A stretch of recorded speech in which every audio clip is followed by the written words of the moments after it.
We've been doing paper forms for years. What's the point of doing it online? Oh, God.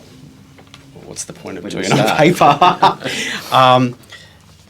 Look, it's the 21st century. I mean, even if you don't expect it because you've always been doing it that way at the school, I can pretty much guarantee that the rest of the school community is going, what are we doing? Why is this on paper still? Like, why don't we get a stone tablet and chisel? Yep. It's really antiquated. I guess the other thing too, it's all sort of packaged up into one for you. So you've got things like obviously selecting courses, but other information that you can ask them, like what pathway they want to do, which then determines how much of each of different groups that they need to have together.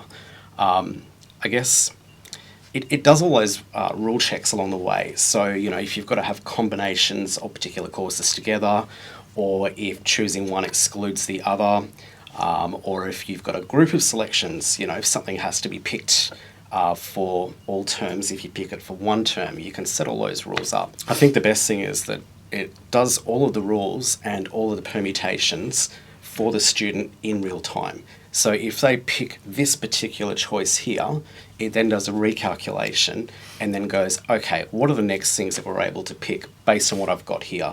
So it's always checking to go, oh, I can see that you've picked this, therefore I'm going to grade this other option out because they can't be picked together. Mm-hmm. And the student's getting that all in real time. You can also show the students as part of the process what they've already achieved. So all their results previously. And, you know, you can print that out for students, but when it's front and center, they then go, okay, this is what I've achieved before. How can I use that to make good choices in the courses that I've got underneath? I see a lot of schools that have been using paper feel that using paper is a more personalised process. And I guess my view is the reverse. If you can free up your staff and collect the information online, those staff can then have that, you know, more meaningful discussion with the student, spend more time with the student about the actual selections and, you know, where their future lies. Exactly.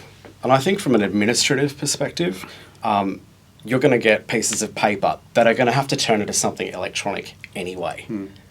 So you could say that, you know, it's a paper-based system, but, you know, the truth is you're probably fooling yourself. That paper has got to get onto a computer, and that means more time going through and going, does this meet all the requirements for direct entry to university? They've got something wrong, it's going to have to go back. Yeah. And you can intercept a lot of those little small mistakes which can happen along the way electronically by saying, no, you can't pick this, or based on you choosing this, you need to have these many of these selections. Mm-hmm. So I think you've got that. When it comes out, and you've got all the students' selections and it's all sitting there, I mean, you can monitor it real time too. You've got a page which shows you which of the sections each of the students been to and met all the requirements, or if they've been to and they've stopped, or, you know, things that don't apply to them. You can see that, you know, maybe 56% of my students for Year 11 have logged in. Yep. And then there's still 20 of them that haven't even started the process, and we're getting 3 days in. And you can see who those students are, so you can go and proactively get them and say, hey, do you need help with this? I can see that you haven't logged in yet. Happy to give you some assistance. You can also book your appointments by paper and have a guaranteed appointment as well too. And that's something that's available straight away.